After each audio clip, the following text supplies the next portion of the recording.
sus asignaturas de método, ahí veían cómo llevar a cabo un estudio y veían que pues tiene diferentes fases. En general pueden ser 4, como pusimos aquí, que es diseño, colección de datos, análisis de datos, implementación, pero pueden tener dentro de estas algunas otras, o incluso cada autor podría señalar que son otros apartados o otras fases, pero en sí pues todo se basa en que tengas un diseño, ese diseño, cómo vas a obtener los datos y pues esa parte importante de cómo los vas a analizar, y ya después de que los analizas y tienen los resultados, ¿para qué te van a servir? De eso se trata un estudio. Entonces era nada más como un recordatorio aquí del diseño. Todos, no todos contestaron lo mismo. En este caso pusieron B, que sería la B. Era interés del proyecto. Entonces, en el diseño vas a poner por qué es importante, su justificación, que es la parte B, el objetivo del estudio. Entonces está bien contestado, ¿no? Y luego el inciso A lo colocaron en análisis de datos. Dice que en base a los datos de los ensayos clínicos, se recomienda un intervalo de primera dosis y segunda dosis de la vacuna de Pfizer, que sea entre 21 y 42 días o 3 a 6 semanas de la primera aplicación. Y en cuanto se puedan tener más datos, se puede modificarle el intervalo. Entonces, Doctora, entonces esa sí es la respuesta correcta de análisis de datos, la letra A. No. Entonces, ¿tú qué tienes? Yo tengo la E. La E. No, digo la A, ¿en dónde la colocaron? ¿En diseño, colección, análisis o implementación? En diseño. La A la colocaron en diseño. Mi equipo y yo la colocamos en implementación. Exacto, ¿no? Es implementación. Porque tú ya tienes los resultados y en base a eso estás implementando una acción, que es en este caso la vacunación. Entonces eso corresponde a implementación, que es la última fase. Entonces hay que corregirlo a Optim. Entonces el B ya lo vimos. ¿El C de qué se trataba? El C... aquí está el análisis de las variables y las preguntas clínicas que les van a realizar. Entonces corresponde a C, colección de los datos, ¿no? Ese está bien. Y la D, en la D dice... Yo tengo una duda ahí en la C. Si es lo que le van a preguntar y son los datos que ya se tienen, ¿por qué no entraría en diseño? En diseño, el diseño no es tan específico. El diseño es más como tus criterios que vas a utilizar para que ingresen a los pacientes, el objetivo, la justificación, el planteamiento del problema, el tipo de estudio que vas a utilizar, las características de si va a ser longitudinal, transversal o experimental, observacional. Ese sería diseño. Cuando tú ya especificas en el apartado cómo vas a, en ese caso, a investigar las variables, eso ya es parte de cómo vas a colectar los datos. Bueno, entonces, aunque podrías, o suena como, generalmente cuando se hace un protocolo de investigación, esa parte se llama diseño, ¿no? Diseño del estudio e incluye las variables. Pero en este caso, de acuerdo a estos 4 apartados, tendría que ser en colección de los datos. Luego, ese es Sigue la D. El tamaño de la muestra. También lo pusieron en colección de los datos, porque ahí te dice cuántos datos vas a colectar, ¿no? Entonces, tamaño de muestra, colección de los datos. Y la última es la E.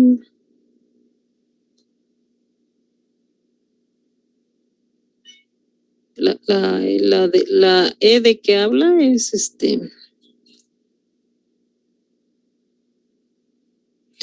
pues el análisis estadístico.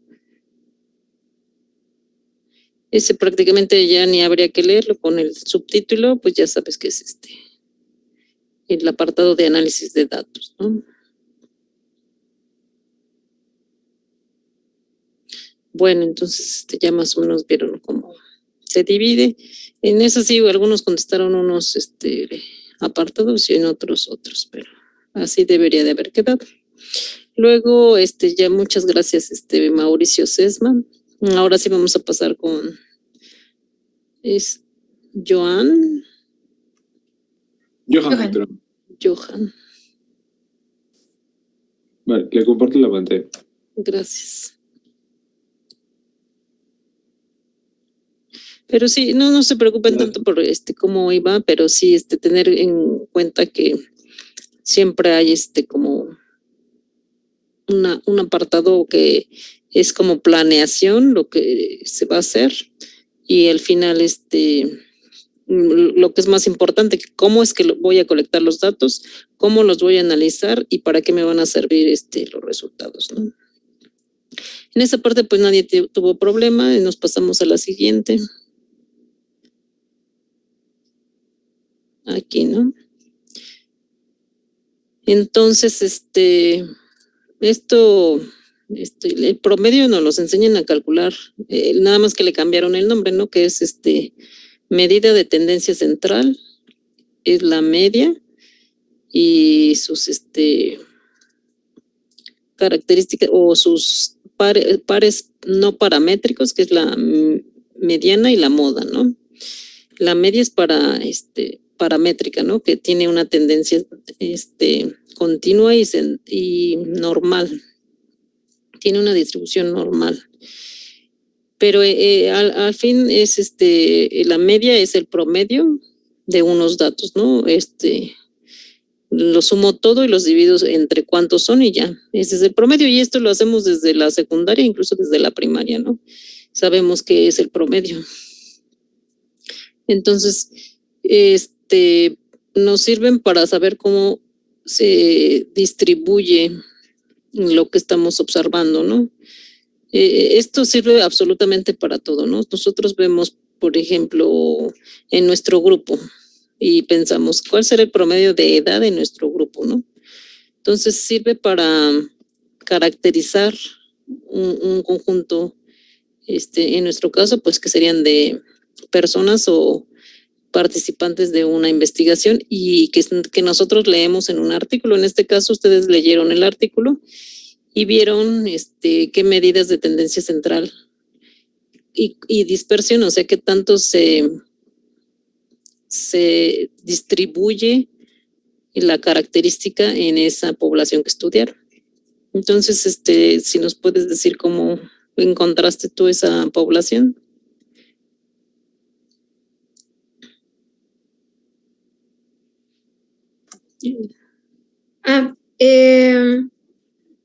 Bueno, es que aquí tenía medidas de dispersión y medidas de tendencia central. Entonces, las primeras interpretaciones son las de tendencia central y más abajo están las de dispersión. Las de dispersión me parece que estaban en la parte de abajo de la tabla, como entre paréntesis, porque ahí son como rangos, que era la desviación estándar y el rango intercuartil, me parece. Sí. Y los otros, pues, era el promedio y la mediana, ¿no? La mediana, ajá. Exacto. Entonces, Ujú. danos un ejemplo de una variable. Por ejemplo, en el caso de la mediana, está aquí de 50%. Por eso el 50% de mujeres en edad reproductiva residentes en Temuco y que estuvieron en contacto permanente con la leña tienen 30 años o menos. Y básicamente eso fue lo que hice con cada uno de los datos. Sí. ¿Le puedes bajar un poquito, Johan, por favor? Es que lo hice con normopeso, sobrepeso, obesidad, o sea, con todos los datos que arrojaba. Pero aquí, este del 50% intermedio se refiere a el rango intercuartil. Entonces le puse el 50% intermedio de la edad de mujeres con normopeso en edad reproductiva residentes de Temuco y que estuvieron en contacto permanente con leña está entre el 28.5 y 34.5. Y así lo hice con cada uno de los datos, normopeso, sobrepeso, obesidad. Y le bajas otro poquito, por favor, Johan. Otro poco, que está, bueno, abajo ya salen los de la desviación estándar.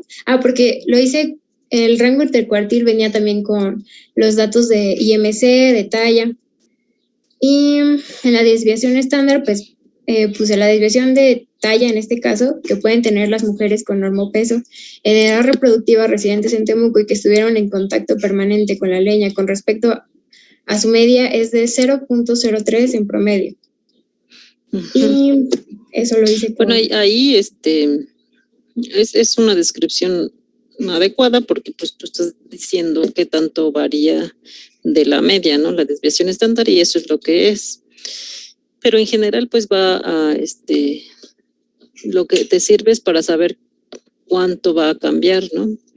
Por ejemplo, si tendrían una media de, aquí está de agua, de talla, digo, porcentaje de agua corporal. Bueno, la talla. Sí, en promedio, ¿cuánto fue la talla y la media? Está acá arriba, yo creo. Está arriba, ajá. ¿Le puedes subir, por favor, Johan? 3. Ahí, entonces, dice que tuvieron una media de 1.56. Entonces tendrías tú que hacer la suma que le ponen 0.03, entonces te daría tuvieron una talla promedio de 1.56 que varió de 1.59 a 1.53. Entonces tú ya realizas la suma y la resta de la desviación estándar. Ok. Gracias. Para que no sea el puro valor 0.03 solito. Pero es habitualmente así se describe. Ya con la suma y la resta. Y lo demás pues está bien, así tendría que haber quedado la respuesta para cada una de las variables que significaba la medida de tendencia central o de dispersión. Y eso sirve pues para saber, por ejemplo, nosotros que ahí tenías pacientes con sobrepeso, cuántos que tienen obesidad, en promedio varía su edad, ¿no? Entonces, cuando ustedes atiendan una población que tiene obesidad y que están expuestos a humo, pues más o menos van a tener idea de qué pacientes de qué edad les van a llegar. Para eso servirían esos datos. Y cómo va a variar su edad o su peso, su porcentaje de masa corporal. Bueno, y luego sigue la siguiente.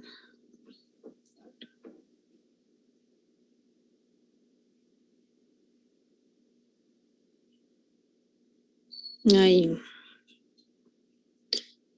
Y vamos a ver el inciso B. Dice cómo se evaluó la normalidad de las variables y cuáles tuvieron distribución normal. Entonces, ¿por qué en todos los artículos que revisen, en teoría, tendría que decir, para cualquier cosa que midan o de que se trate el artículo, tiene que decir con que si se evaluó la distribución de las variables. Entonces, en general, van a encontrar este que pusieron aquí, es correcto. El test de Shapiro-Wilk es el más usado. Y ahí ven si la variable se distribuye normalmente o no. Y aquí encontraron que solo la talla y la masa grasa tuvieron una distribución normal. Es decir, la edad, el peso, el índice de masa corporal, el agua y el plomo no tienen una distribución normal. ¿Eso qué quiere decir? Que si ustedes leen un artículo y les están presentando niveles de plomo en sangre y presentan la media y la desviación estándar, pues ustedes saben que eso está mal presentado y que posiblemente los análisis no fueron los más adecuados. Porque a partir de esto ustedes deciden si van a presentar la media, se utiliza para las variables que presentan una distribución normal. Y la media y la desviación estándar, que son medidas paramétricas. Y cuando las variables no tienen una distribución normal, tendrían que presentar medidas no paramétricas, que serían la mediana y la moda, el rango, para resumir las características de la población que se estudió. Entonces, si de entrada el artículo no sabe si las variables que ellos midieron tuvieron o no una distribución normal, entonces lo único que agarran es que presentan tablas que son en medias y porcentajes y desviaciones estándar que no debieron de usarse porque no tuvieron las variables una distribución normal. Entonces ya ustedes se dan cuenta que ese artículo posiblemente no tenga la calidad suficiente. Y en general, lo peor de todo es que en general la mayoría de las variables que se miden no tienen una distribución normal. Entonces tendrían que presentarse lo más comúnmente en medianas, modas y rangos, lo cual no es habitual en los artículos. Más bien parece que es al revés, ¿no? Que todo es normal y lo presentan en medias y desviaciones estándar. Entonces esa está correctamente contestada. Luego sigue la C, dice, ¿qué prueba estadística utilizaría para evaluar si existen diferencias entre los niveles de plomo y las categorías del índice de masa corporal? Si el plomo tuviera una distribución normal, entonces ahí fue la respuesta pues muy general, pues sí se utiliza una prueba paramétrica, ¿no? Porque tiene una distribución normal, pero a ver, entonces bueno, contigo ya terminamos aquí y nos va a ayudar ahorita. Está. Sánchez López.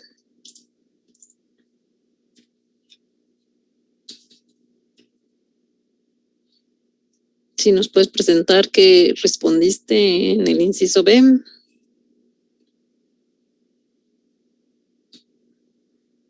Ernesto Sánchez López, creo.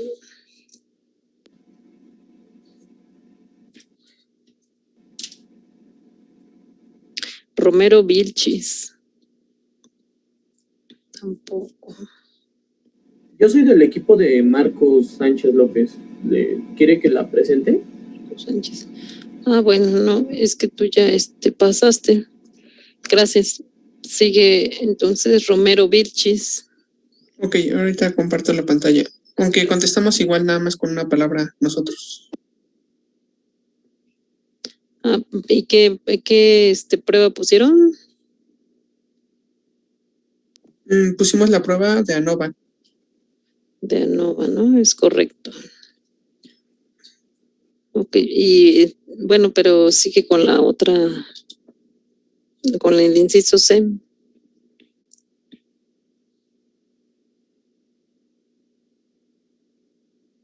Entonces, pues sí, está bien que pongan una prueba paramétrica, pero si pusieron ANOVA, pues aún mejor, ¿no? Ya vamos en el D. El D dice, describa la hipótesis nula y alterna que se utilizó en el test de Kruskal-Wallis entre los niveles de plomo y el índice de masa corporal. Sí. Puede que Pues tal vez no hayamos contestado de la mejor forma porque nosotros pusimos que Cuando Kurgas Wallis, la variable no tiene una distribución normal o chi cuadrada para variables categóricas, pero tal vez nos faltó más explicación. Bueno, digamos que ese es como un requisito para usar la prueba, pero sí, ¿cuál sería la hipótesis que prueba? ¿Quién le quiere ayudar? Sí, Quintero Hernández. Sí, doctora. Nosotros pusimos que esta se realizó respecto a las características de la población, específicamente de plomo e IMC, y todo esto fue fundamentado sobre un parámetro de las mismas. Y dentro del margen de error, en este caso no hubo coincidencia específica, por lo que al no rechazarse o ser aceptada, esta hipótesis fue identificada como nula. Y en este caso también se utilizó una prueba no paramétrica de Kutzal-Wallis, debido a que la variable dependiente no tuvo una distribución normal. Bueno, ustedes ya están interpretando lo que sería el rechazo de la hipótesis nula, ¿no? Pero ¿cuál fue? En sí no pusieron cuál fue la hipótesis. Yo vi un trabajo que sí lo puso una hipótesis. No sé quién la puso de ustedes. Bueno, mi equipo pusimos en una hipótesis nula que los niveles de plomo no tienen relación con el IMC de las mujeres participantes. Y en la hipótesis alterna, pues, que los niveles de plomo tienen relación con el IMC de las mujeres participantes. Entonces, esa sería la hipótesis, ¿no? Estadística de la prueba. Sí, no las puedes repetir porque se oyó muy poco, pero sería la hipótesis nula siempre es que no hay relación o que no hay diferencia o que no hay asociación, ¿no? No existe en teoría en la realidad, ¿no? Entonces, ¿cómo quedaría?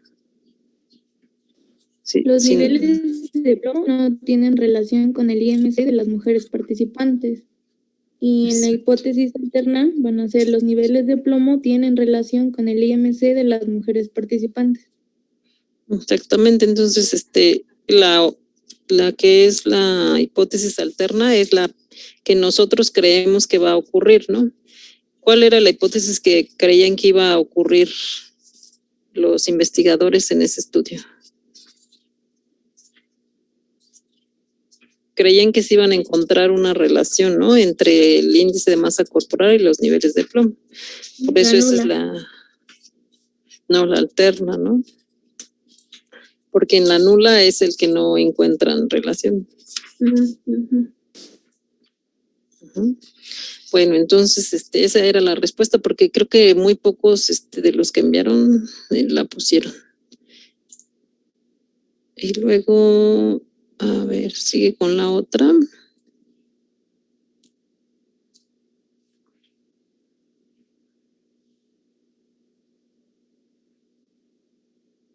Ajá, exactamente. Entonces, en la 4 dice que los niveles de plomo en sangre no fueron mayores en las mujeres con sobrepeso y en las mujeres con obesidad. Sin embargo, la diferencia no fue significativa, ¿no? Esa es la interpretación de la tabla, es correcta. Y luego la siguiente es si existiera una diferencia en los niveles de plomo de acuerdo al índice de masa corporal. Entonces, ¿qué estamos diciendo? Que si en realidad la hipótesis alterna, nos hubiéramos quedado con la hipótesis alterna, ¿no? Si existiera una diferencia en los niveles de plomo de acuerdo al índice de masa corporal.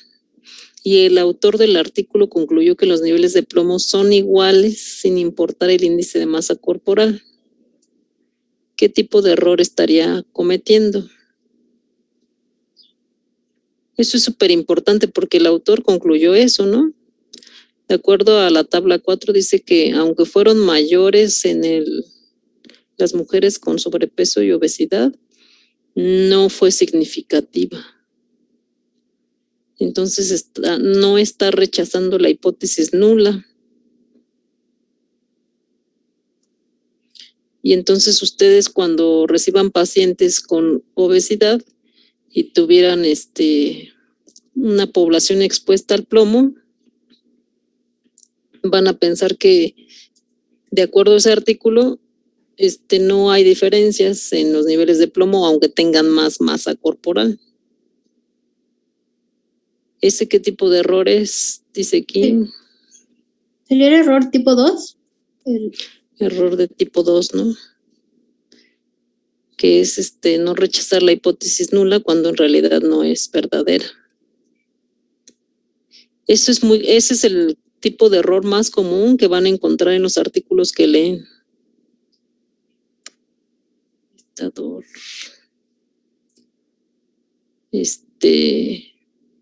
Entonces, que concluyen que no hay asociación cuando en realidad sí la hay. Y cuando ocurre este tipo de error, ¿qué le recomendarían al investigador? Dice aquí enfocarse el tipo de investigación llevada a cabo, ver las evidencias actuales que se tienen. Bueno, en relación a la respuesta que puede haber tipos de error que es sinónimo de sesgo de medición o errores de medición, errores del entrevistador.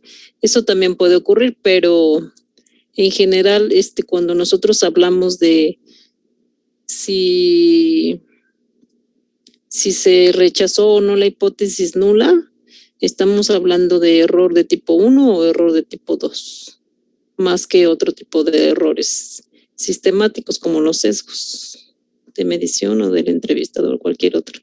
Cuando hablamos de hipótesis, de prueba de hipótesis, estamos hablando de error tipo 1 y tipo 2. Entonces aquí les recomiendan pues que hicieran mejor las mediciones pensando en que fuera un problema de medición, ¿no? Pero pensando si fuera un error de tipo 2, ¿qué le recomendarían? Había una respuesta, alguien contestó muy bien la pregunta y decía que pues tendría que revisar cómo calculó o cómo decidió, porque ¿cuántos se incluyeron en el artículo? Bien poquitos, ¿no? Entonces les recomendaba que revisara su tamaño de muestra, ¿no? Y también contestó que podía calcular el beta, que es el que determina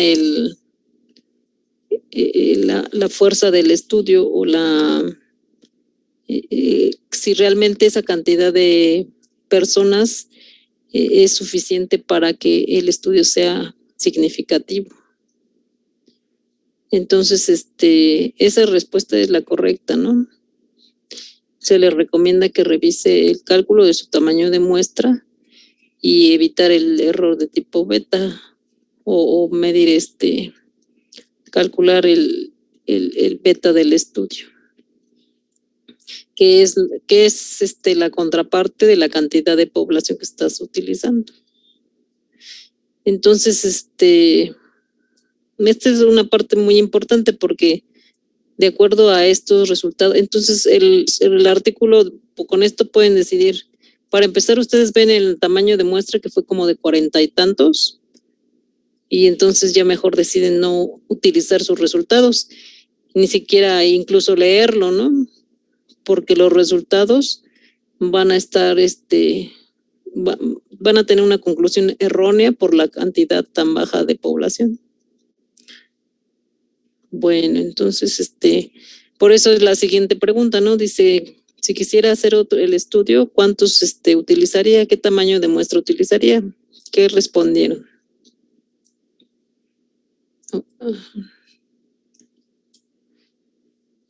Entonces, sí. Es lo mismo que ya decía de la red productiva. Agarré una muestra, más o menos los mismos parámetros que tenía, ya nada más nos faltaría agarrar una muestra más grande. Exactamente, entonces aquí más que poner los elementos para calcular el tamaño de la muestra, es que se me acordé, es la potencia del estudio, ¿no? El beta. Ese es el término correcto, potencia del estudio, calcular la potencia del estudio, que debe ser alrededor de 0.8 para que sirva, ¿no? El estudio. Y aquí pusieron más los criterios de selección de la población más que un tamaño de muestra. más que lo que necesitas para calcular la muestra. Pero entonces sería esto más los elementos para calcular el tamaño de la muestra. Bueno, muchas gracias, Daniel. Ahora sigue, ya para terminar, Quintero Hernández. Si nos puedes presentar las últimas preguntas. Sí, doctora. Gracias.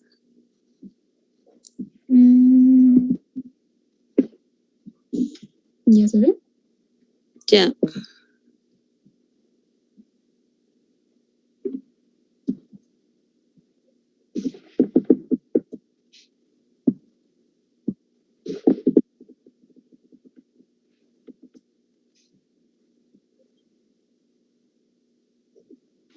Ok, creo que sí sería lo último, porque aquí no tuvieron problemas en estos, ¿no?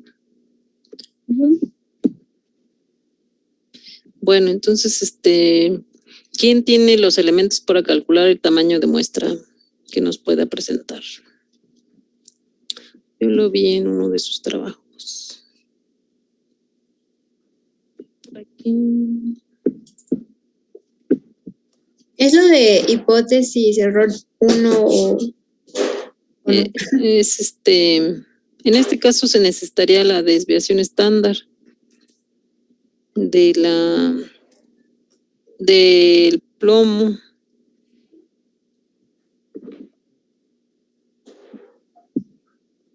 ¿Qué tanto confianza le tienes que apostar a tus resultados? Y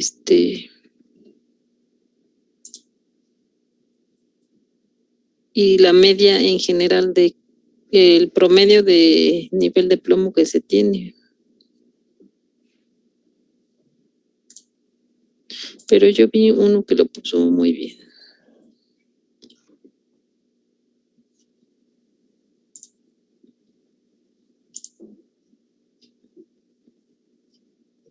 Pero bueno, aquí hay uno, miren. Yo se los voy a presentar. A ver si alguien recuerda. Poder estadístico, variabilidad. Pérdidas en el seguimiento también. Relevancia del tamaño del efecto y significancia estadística.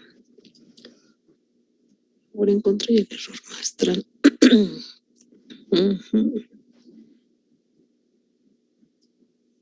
Sí, de esto depende el tamaño de la muestra.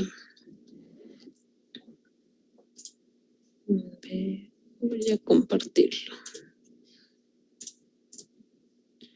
Si nos puedes dejar de compartir, por favor, ¿quién nos ayuda? Gracias.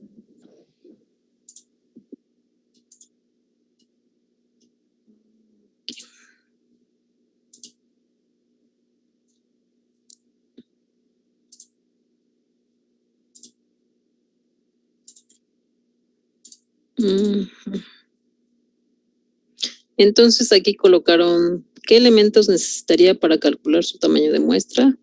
En primer lugar, tiene toda la razón, tienes que saber cuál va a ser la hipótesis que vas a probar. Si es unilateral, es decir, solo le vas a apostar a que sea mayor que o menor que, o si va a ser bilateral, si va a ser cualquiera de los dos, tanto mayor como menor, ¿no? ¿Qué tanto te puedes permitir cometer el error de tipo 1, el error de tipo 2? El poder estadístico de la muestra también lo puedes usar. La variabilidad, que en este caso sería la desviación estándar del nivel de plomo. ¿Cuántas personas se van a perder en el estudio? Y el tamaño del efecto y significancia estadística o confianza que vas a tener. Entonces, esto lo vamos a ir viendo. Fíjense que en particular, si ustedes se dan cuenta en este artículo, si lo revisaron, no tiene ninguna de estas características. No dice, y un buen estudio debería de decir cómo calculó su tamaño de muestra. Entonces, ya lo vi al final que no tenía nada de eso y sirve muy bien de ejemplo para que vean qué artículos nos sirven. Y son un montón. el estudio en el artículo debería de decir claramente los valores de cada uno de estos que utilizó para calcular la muestra. Pero no lo tiene. Bueno, entonces, ahora este tema es el último que teníamos del programa, que es tamaño de muestra, pero lo vamos a ir viendo conforme vayamos revisando los artículos también. De hecho, todos estos, todos los temas. Bueno, ahora vamos a ver lo que sigue, que es aquí está, nos toca revisar. Es una parte que también ya es algo bastante conocida, que es la jerarquía de la evidencia, gradación de la evidencia. Y eso lo utilizan muchísimo porque ustedes revisan las guías de práctica clínica y ahí viene en todas las guías una nota bien grande acerca de esto.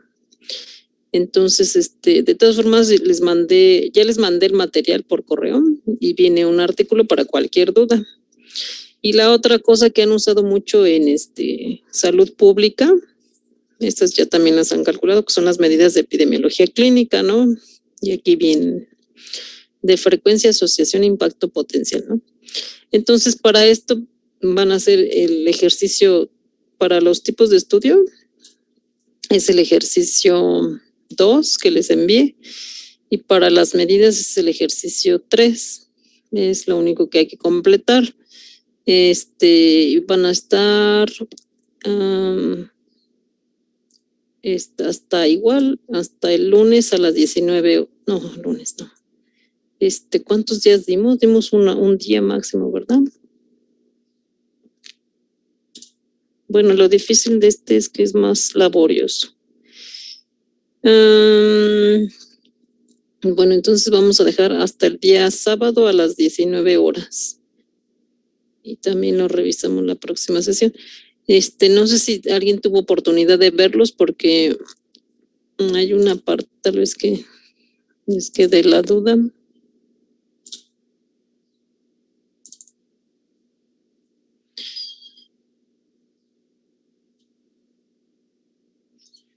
Es muy, bueno, es más fácil, digamos, nada más seleccionar y completar 2 variables que también son muy sencillas. De acuerdo a lo que se presenta, ustedes lo completan, ¿no? Y el tipo de diseño. Y ese es el ejercicio de diseño. Si el de medidas, aquí tienes una tabla también para completar de acuerdo a las medidas. Ustedes de todos los artículos que tengan de sus temas que revisan, aquí van a poner el título del artículo y van a obtener, si de un mismo artículo pueden ver la prevalencia y la mortalidad, pues ponen el mismo. Ponen el resultado que les da el artículo, cómo lo interpretarían. La escala es la escala que usan para ver qué nivel de evidencia tiene ese artículo. Eso va a depender de aquí viene en el artículo de jerarquía. Viene una tabla al final muy útil que están resumidos porque hay muchas, aquí vienen muchas clasificaciones para establecer el grado o el nivel de evidencia que aporta cada artículo. Entonces ustedes pueden utilizar la que más les guste, cualquiera de estas. Entonces si utilizan, por ejemplo, la NICE, que es la más utilizada también, le ponen NICE y le ponen de acuerdo a qué grado le tocó, qué nivel le tocó. Por ejemplo, si utilizan un artículo de diabetes, hay una que hizo la ADA para los niveles de evidencia, entonces le ponen escala ADA y ya le ponen nivel de evidencia B, según su artículo que utiliza. Aquí quedó. Bueno, entonces pues sería todo. Ya si tienen alguna duda, también me pueden preguntar. Y les dejo esto. Muchas gracias y entonces nos vemos. Déjenme ver. De hecho, hoy mandaron un aviso y decían que sí, iba a haber clase porque como fue conmemoración del Día de la Mujer. Entonces decían que pues se había planteado que hicieran una manifestación que no se elaborara en la universidad, porque el año pasado no se hizo, pero no se elaboró, de hecho. Pero hoy, pues, dadas las circunstancias, pues seguimos aquí. 23, correcto. Entonces, pues sería todo, pues muchas gracias. Y nos vemos el 16, martes 16. Hoy los doy de alta. Bueno, mañana los doy de alta. He tenido yo creo que ahorita todo el mundo ha tenido ese problema de cualquier necesidad de salud, es muy complicado la atención. Pero pues bueno, cualquier duda me la dejan aquí en el correo y yo les contesto. Muchas gracias, hasta el próximo martes. Gracias, doctora. Gracias, doctora. Gracias, doctora. Hasta el Adiós. martes. Gracias, doctora. Hasta el martes.